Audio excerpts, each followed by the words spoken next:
I am the Tofu Golem. Please enjoy the video. You start by confirming coverage and getting the serial. This is mandatory. Once done, open the Apple Support app or go to Support. Apple.com, sign in with your Apple ID, and select your AirPods Pro. Make sure you have your proof of purchase and a credit card available.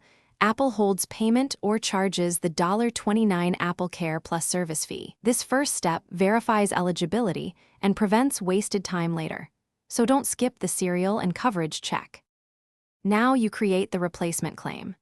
In the support flow, choose repairs for physical damage and request a replacement. Pick mail-in or local carry-in depending on speed and convenience. You'll confirm shipping address and accept the Applecare plus service fee. Apple may place a temporary authorization or collect the fee before shipping. Make sure you follow return instructions. You'll either send your defective AirPods in when asked or bring them to the store because Apple needs the old pair returned. Finish by following Apple's return and tracking steps exactly. Once the replacement ships, track it and follow the timing instructions. Sometimes Apple ships a replacement before collecting the defective unit, so make sure you return the old AirPods by the deadline to avoid charges. If the claim is denied, don't panic.